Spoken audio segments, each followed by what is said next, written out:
Hello everyone, मैं हूं कामरान चौधरी और आप देख रहे हैं केमिस्ट्री विद कामरान। आज हमारा जो टॉपिक है क्लास 10 का चैप्टर नंबर 11 ऑर्गेनिक केमिस्ट्री का, वो है diversity and magnitude of organic compounds. Right, last lecture में हम लोगों ने क्लासिफिकेशंस ऑफ ऑर्गेनिक कंपाउंड्स को डिस्कस किया था। आज हम इस टॉपिक को डिस्कस करने लगे हैं।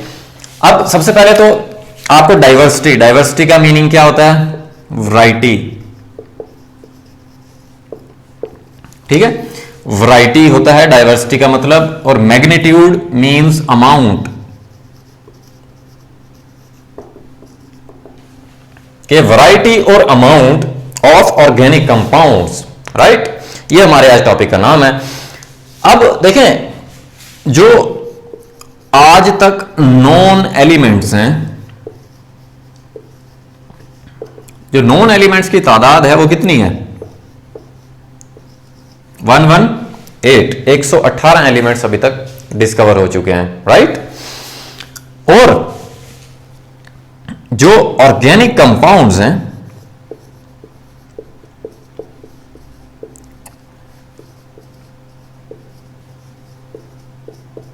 मोर देन 10 मिलियंस मीन्स के 1 करोड़ से ज्यादा ऑर्गेनिक कंपाउंड्स पाए जाते हैं। ठीक है, अब आप देखें कि ये जो तादाद है, ये ऑर्गेनिक कंपाउंड्स की जो तादाद है, ये बाकी एलिमेंट्स कार्बन को छोड़कर या नोबल गैसेस को छोड़कर, क्योंकि नोबल गैसेस बॉन्ड नहीं बनाते। ठीक है, कार्बन को, नोबल गैसेस को छोड़कर बाकी जितने भी एलिमेंट्स बन जाते हैं, उनके तमाम कंपाउंड से ज्यादा अमाउंट है ये। राइट, अब इसकी कुछ वजूहात हैं कि क्यों इतनी ज्यादा तादाद में ऑर्गेनिक कंपाउंड्स हैं। ठीक है, अब वो कुछ वजूहात हम डिस्कस करने वाले हैं। ठीक है, उसमें जो पहली वजह है वो है, एक टर्म होती है catenation.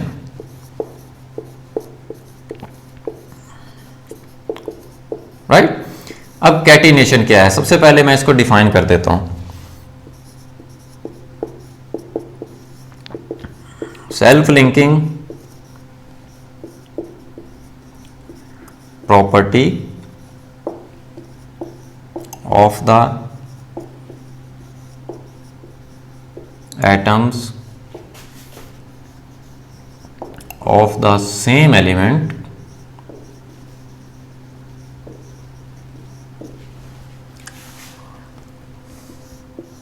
to form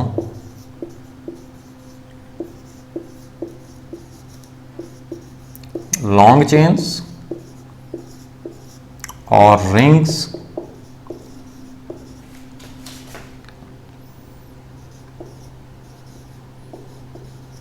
by the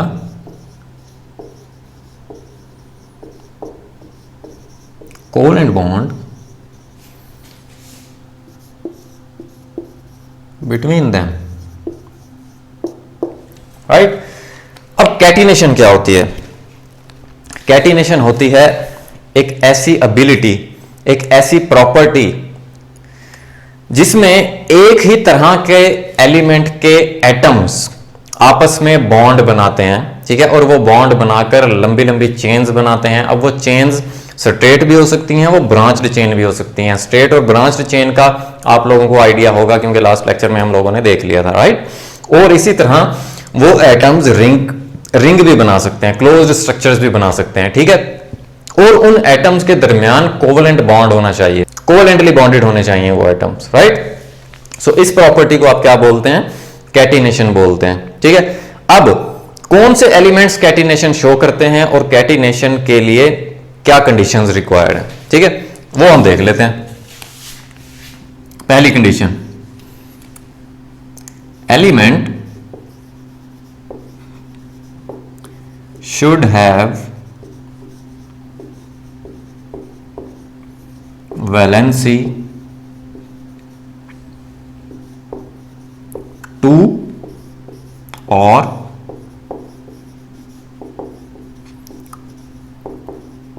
greater than 2। पहली शर्त तो यह है कि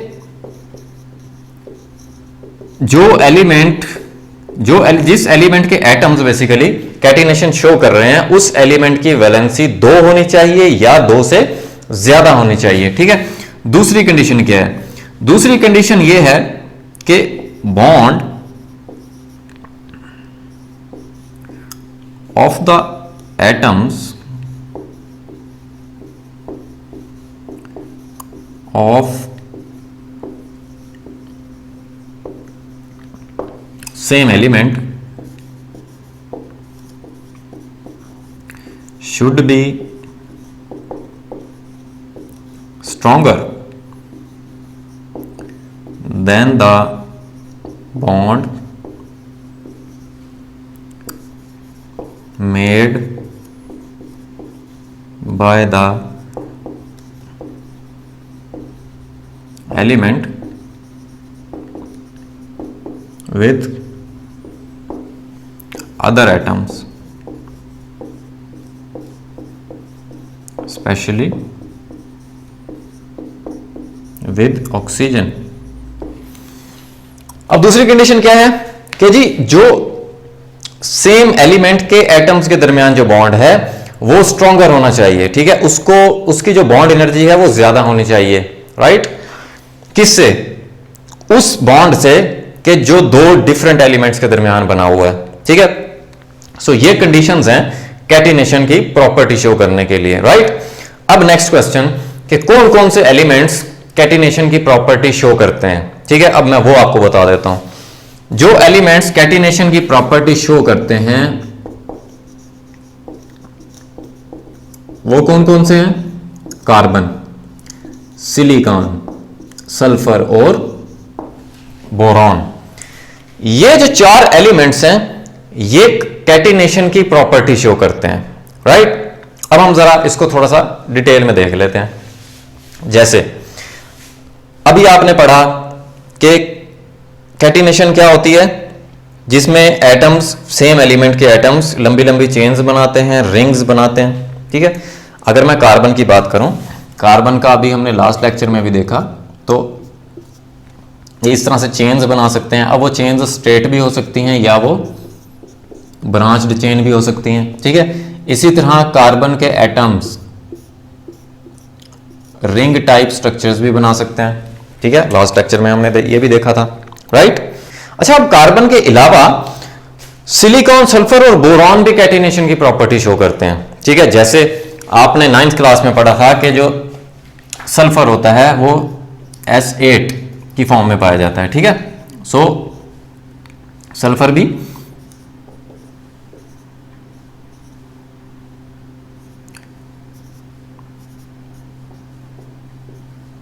इस तरह से बॉन्ड बना सकता है। ठीक है, बट क्या वजह है कि हम कार्बन को ही ज्यादा डिस्कस करते हैं? कार्बन की वजह से, कार्बन की कैटिनेशन की प्रॉपर्टी की वजह से मिलियंस ऑफ ऑर्गेनिक कंपाउंड्स होते हैं। ठीक है, इसका मैं आपको थोड़ा सा बता देता हूं। जैसे हम लोगों ने अभी ये कंडीशन देखी, पहली कंडीशन क्या है कि एलिमेंट शुड हैव वैलेंसी 2 और ग्रेटर देन 2। अब अगर आप देखें कि ये चारों एलिमेंट्स की जो वैलेंसी है वो 2 से ज्यादा है। ठीक है, जैसे कार्बन है, कार्बन टेट्रावैलेंट होता है, 4 इलेक्ट्रॉन्स होते हैं वैलेंस शेल में और इसकी वैलेंसी 4 होती है। ये तो पहला जो पॉइंट है वो तो सारे के सारे एटम्स फुलफिल कर रहे हैं। ठीक है, अब जो सेकंड पॉइंट है कि एक ही एलिमेंट के जो एटम्स हैं उनके दरमियान जो बॉन्ड होता है वो स्ट्रॉन्गर होना चाहिए। ठीक है, जैसे अगर मैं कार्बन कार्बन की बात करूं, कार्बन कार्बन का जो बॉन्ड होता है उसको ब्रेक करने के लिए आपको कितनी एनर्जी रिक्वायर होती है? 355 किलो जाउल पर मोल एनर्जी रिक्वायर होती है। ठीक है, carbon carbon single bond break करने के लिए। राइट, इसी तरह कैटिनेशन की प्रॉपर्टी में कार्बन डबल और ट्रिपल बॉन्ड भी तो बनाता है, ये भी हमने देखा। तो कार्बन कार्बन जो डबल बॉन्ड होता है उसको ब्रेक करने के लिए आपको 602 किलो जाउल पर मोल एनर्जी रिक्वायर होती है।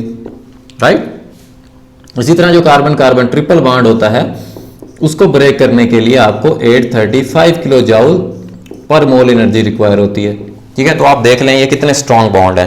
राइट, इसी तरह जो नेक्स्ट चीज है वो ये है कि ये जो सेम एटम्स के दरमियान जो बॉन्ड है वो स्ट्रॉन्गर होना चाहिए उन बॉन्ड से जो कि डिफरेंट एटम्स के दरमियान है। जैसे अगर आप बात करें कार्बन और ऑक्सीजन के बॉन्ड की, सो कार्बन जब ऑक्सीजन के साथ बॉन्ड बनाता है, सो उसके लिए आपको जो एनर्जी रिक्वायर होती है वो कितनी होती है? 351 किलो जूल पर मोल। अब आप ये देख रहे हैं कि सेम एटम्स के दरमियान जो बॉन्ड है उसकी एनर्जी ज्यादा है और डिफरेंट एलिमेंट्स के दरमियान जो बॉन्ड है उसकी एनर्जी क्या है?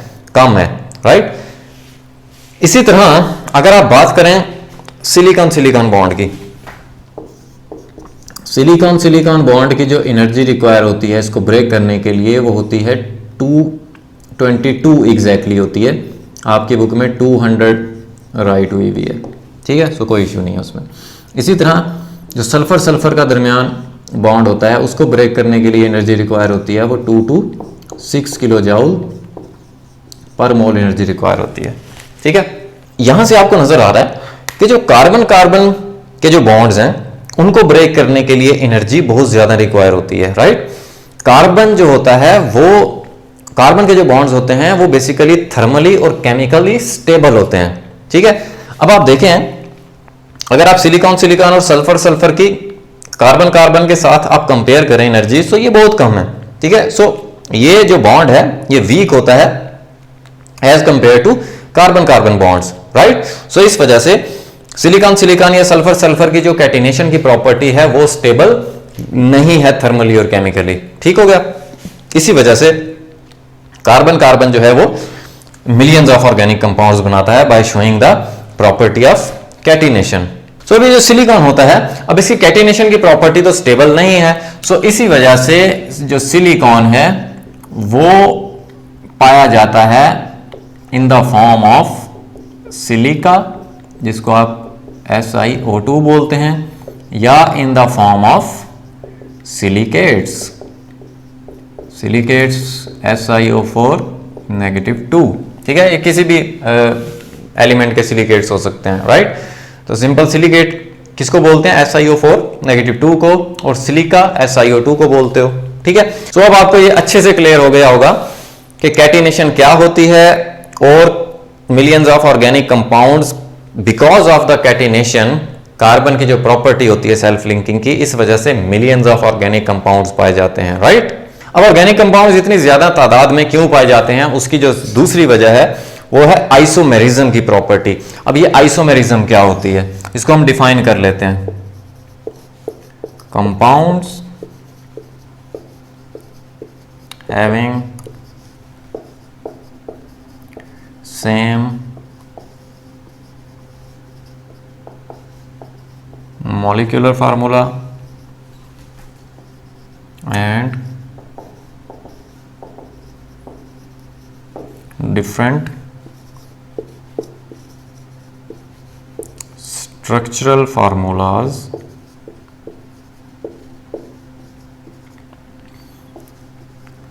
known as isomers and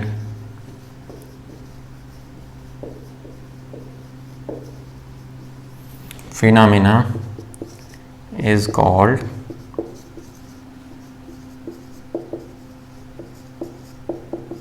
isomerism, ठीक है।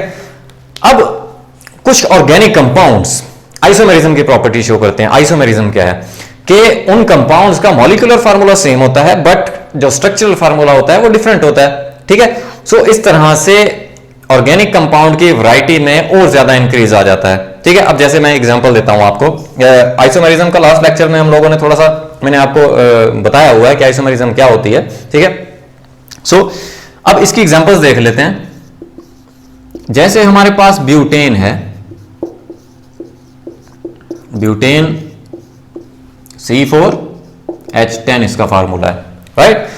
अब देखिए इसके अगर आप स्ट्रक्चर बनाएंगे तो एक तो सिंपल इसका स्ट्रेट चेन स्ट्रक्चर बन जाएगा ऐसे, ठीक है।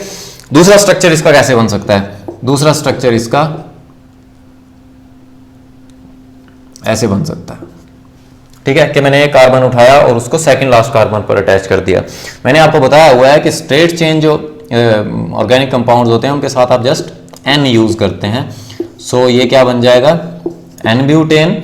इसी तरह यहां पर मैंने आपको बताया था कि एक कार्बन अगर चेन के सेकंड लास्ट कार्बन पर अटैच होगा, जैसे ये मैंने कार्बन उठाया और इसका जो सेकंड लास्ट कार्बन है वो कौन सा बनेगा, ये दरमियान वाला कार्बन। सो यहां पर अटैच कर दिया मैंने ये कार्बन। सो इसके नाम के साथ हम क्या लगाते हैं, आइसो का वर्ड यूज करते हैं। बहुत से स्टूडेंट्स पूछ रहे होते हैं सर ये आइसो हम क्यों यूज कर रहे हैं, ठीक है। सो आइसो का मैंने आपको बता दिया। आइसो का मतलब ये भी है कि एक तरह से ये ब्यूटेन का आइसोमर है, ठीक है। बट आइसो का वर्ड हम स्पेशली उन कंपाउंड के साथ यूज करते हैं कि जिनमें एक कार्बन चेन के सेकंड लास्ट कार्बन पर अटैच होता है, ठीक हो गया। सो अगर आप देखें इसका मॉलिक्यूलर फार्मूला इन दोनों कंपाउंड्स का यही है C4H10, ठीक है। अगर आप हाइड्रोजन अटैच करें, जैसे यहां पर 1 2 3 हाइड्रोजन अटैच हो जाएंगे, यहां पर 2, यहां पर 2, यहां पर 3 हाइड्रोजन अटैच हो जाएंगे, राइट। सो अगर आप दोनों के फार्मूलाज देखें, मॉलिक्यूलर फार्मूलाज, ठीक है, सो वो C4H10 ही होंगे। बट इनका जो स्ट्रक्चरल फार्मूला है वो क्या हो जाएगा, डिफरेंट हो जाएगा। ये जैसे आपको नजर भी आ रहा है, ठीक है। इसी तरह अगर मैं एक और एग्जांपल दूं आपको, जैसे हमारे पास है पेंटेन। अब पेंटेन का क्या फार्मूला होता है, C5H12, राइट। अब इसके स्ट्रक्चरल फार्मूलाज देखते हैं हम कौन कौन से बन सकते हैं। जैसे एक तो सिंपल ये स्ट्रेट चेन, ठीक है। अब देखें मैं आपको ये भी क्लियर कर दूं, कुछ स्टूडेंट्स क्या करते हैं, वो इस तरह आइसोमर्स बना रहे होते हैं, 4 और ये 5, ये एक नया आइसोमर बन जाता है, ठीक है। ऐसा नहीं है, ये आइसोमर नहीं है, ये और ये जो स्ट्रक्चर है ये बिल्कुल सेम है। क्यों, क्योंकि ये भी तो एक स्ट्रेट चेन है, ठीक है, कहीं पर ब्रांच नहीं आ रही। सो इस वजह से इस तरह की आप प्रैक्टिस से जरा परहेज करें, ठीक है। सो और इसका कौन सा कंपाउंड बन सकता है, कौन सा स्ट्रक्चर बन सकता है कि मैं एक कार्बन को उठा लेता हूं, ठीक है। अब मैं इसको सेकंड लास्ट कार्बन पर अटैच कर देता हूं, राइट। ये एक इसका नया स्ट्रक्चरल फार्मूला बन गया। अब इसको भी कुछ स्टूडेंट्स क्या करते हैं कि एक बार वो यहां पर लगा दिया और नेक्स्ट टाइम वो यहां पर लगा रहे होते हैं कि ये एक नया आइसोमर बन गया, ठीक है। वो भाई एक ही बात है ये कि कार्बन सेकंड लास्ट कार्बन पर अटैच है, ठीक है। यहां पर भी आप देखें तो एक कार्बन इधर से अगर आप चेक करें तो ये एक सेकंड लास्ट कार्बन पर अटैच है, तो ये स्ट्रक्चर और ये स्ट्रक्चर बिल्कुल सेम है, ठीक है। अब एक नई स्ट्रक्चर इसकी कैसे बन सकती है। अब मैं 2 कार्बन एटम्स को उठा लेता हूं, 2 कार्बन एटम्स को मैंने उठा लिया तो चेन में कितने रह गए, 3 रह गए। सो मैं एक को यहां पर अटैच कर देता हूं और एक को यहां पर अटैच कर देता हूं, राइट। सो ये एक नया स्ट्रक्चर बन गया इसका। सो इस तरह से पेंटेन के जो आइसोमर्स बनेंगे वो ये 3 आइसोमर्स बनेंगे, ठीक है। हाइड्रोजन जब आप इनके साथ अटैच कर लेंगे, राइट। सो इसका जो नाम है वो क्या होगा, एन पेंटेन, क्योंकि स्ट्रेट चेन है। अब यहां पर देखें ये एक कार्बन सेकंड लास्ट कार्बन पर अटैच है, सो इसका जो नाम होगा उसके साथ हम क्या यूज करेंगे, आइसो यूज करेंगे, ठीक है। अब आप देखें कि अब इस स्ट्रक्चर में हमने क्या किया था, 2 कार्बन हमने सेकंड लास्ट कार्बन पर अटैच किए हुए हैं। अब इस तरह का स्ट्रक्चर कि जिसमें 2 कार्बन चेन के सेकंड लास्ट कार्बन पर अटैच होंगे, देन उसके लिए आप जो नाम यूज करते हैं वो क्या यूज करते हैं, नियो का। तो इसका नाम क्या हो जाएगा, नियोपेंटेन हो जाएगा, ठीक है। अब फर्दर तो ये इन ऑर्गेनिक कंपाउंड्स के जो नोमेनक्लेचर है वो आप सेकंड ईयर एफएससी की सेकंड ईयर केमिस्ट्री में बड़ा डिटेल से स्टडी करेंगे कि हम इन ऑर्गेनिक कंपाउंड्स को नाम कैसे देते हैं, ठीक है। सो ये तो हो गए आइसोमर्स ऑफ पेंटेन, ठीक है। इसी तरह से आप हेक्सेन, हेप्टेन, ऑक्टेन, नोनेन और डीकेन के भी आइसोमर्स बना सकते हैं, ठीक है। होपफुली अब आपको आइसोमेरिज्म भी बहुत अच्छे से क्लियर हो गई होगी। ऑर्गेनिक कंपाउंड्स की इतनी ज्यादा स्ट्रेंथ की एक और वजह क्या है, वो वजह है strength of covalent bonds of carbon with the other elements and with itself, ठीक है। अब कार्बन का जो साइज होता है वो स्मॉल होता है, due to small size, right. Carbon make strong bonds with the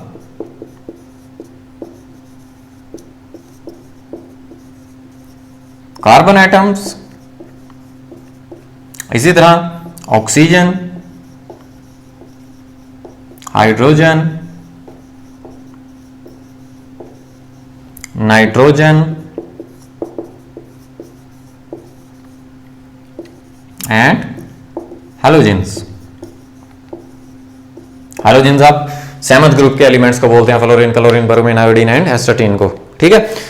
so carbon जो है वो स्मॉल साइज होने की बिना पे वो दूसरे एटम्स के साथ जब बॉन्ड बनाता है तो वो बहुत ज्यादा स्ट्रॉन्ग बॉन्ड बनाता है। जैसे अभी हमने देखा कि जो कार्बन कार्बन जो बॉन्ड होता है उसकी जो बॉन्ड एनर्जी होती है वो कितनी होती है, 355 किलो जूल पर मोल, राइट। इसी तरह कार्बन ऑक्सीजन के दरमियान भी आपने बॉन्ड एनर्जी देखी, वो कितनी होती है, 351 किलो जूल पर मोल, राइट। इसी तरह जो कार्बन और हाइड्रोजन के दरमियान बॉन्ड होता है उसको जो ब्रेक करने के लिए एनर्जी रिक्वायर होती है वो कितनी होती है, 413 किलो जूल पर मोल, ठीक है। ये भी एक बहुत ज्यादा स्ट्रॉन्ग बॉन्ड है।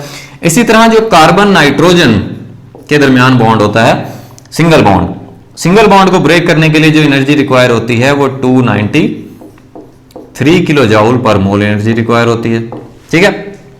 सिमिलरली अगर मैं हैलोजन की कोई एग्जांपल दूं आपको, तो कार्बन और क्लोरीन के दरमियान जो बॉन्ड होता है सिंगल बॉन्ड, ठीक है, उसको ब्रेक करने के लिए जो एनर्जी रिक्वायर होती है वो 328 किलो जूल पर मोल एनर्जी रिक्वायर होती है, ठीक है। अब आप देख रहे हैं कि ये जो बॉन्ड्स हैं इनको ब्रेक करने के लिए इनकी जो बॉन्ड एनर्जी है वो बेसिकली बहुत ज्यादा है, ठीक है। तो इसका मतलब है कि ये जो बॉन्ड्स हैं कार्बन के दूसरे एटम्स के साथ और कार्बन के कार्बन एटम्स के साथ, तो वो बहुत ज्यादा स्ट्रॉन्ग बॉन्ड्स हैं। इसी वजह से जो ऑर्गेनिक कंपाउंड्स हैं उनकी तादाद में इजाफा हो जाता है, बहुत ज्यादा इजाफा हो जाता है, राइट। जो नेक्स्ट वजह है वो है multiple bonding of carbon, right. के carbon make multiple bonds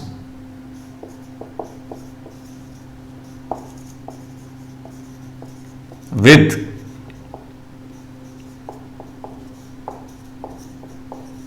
itself and with the other atoms, ठीक है। टू फुलफिल इट्स वैलेंसी, जो कार्बन की वैलेंसी होती है वो 4 होती है, उसने अपने 4 बॉन्ड पूरे करने होते हैं, ठीक है। सो वो अपनी वैलेंसी को फुलफिल करने के लिए वो आपस में या दूसरे एटम्स से मल्टीपल बॉन्ड्स बनाता है। मल्टीपल बॉन्ड्स मींस के 1, 2 या 3 इस तरह से 4 बॉन्ड्स उसने कंप्लीट करने होते हैं, राइट। सो अगर मैं आपको एग्जांपल दूं, जैसे सिंपल अगर आप मीथेन की बात करें, ठीक है, तो मीथेन का क्या फार्मूला होता है, CH4। इसमें आप देखते हैं कि कार्बन जो है वो 4 हाइड्रोजन से सिंगल बॉन्ड बनाता है, ठीक है। इसी तरह अगर आप बात करें इथीन की, राइट, अब जो इथीन का फार्मूला होता है वो क्या होता है, C2H4, ठीक है।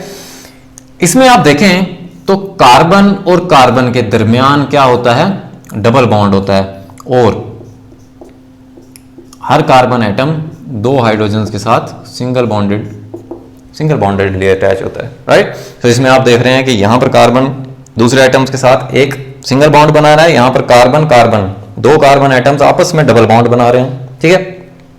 इथीन को आप इथाइलिन भी बोलते हैं, राइट। इसी तरह अगर आप बात करें इथाइन की, या जिसको आप एसिटाइलिन भी बोलते हैं, उसका क्या फार्मूला होता है, C2H2, राइट।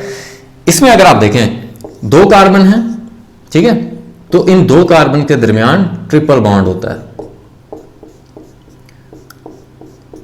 सो यहां से आप अंदाजा लगा सकते हैं कि जस्ट कार्बन के मल्टीपल बॉन्डिंग की वजह से ऑर्गेनिक कंपाउंड्स की तादाद में कितना ज्यादा इजाफा होता है, ठीक है। एक नए से नया कंपाउंड बनता जाता है, सिर्फ आप बॉन्ड चेंज करते जाएं, बॉन्ड कम ज्यादा करते जाएंगे, नया कंपाउंड बनता जाएगा, राइट। सो होपफुली अब आपको diversity and magnitude of organic compounds के टॉपिक की बड़े अच्छे से समझ आ गई होगी। अगर आपको वीडियो पसंद आई है देन चैनल को सब्सक्राइब करें, वीडियो को लाइक करें और शेयर करें। मैं हूं कामरान चौधरी और हम मिलेंगे नेक्स्ट वीडियो में। Thank you very much.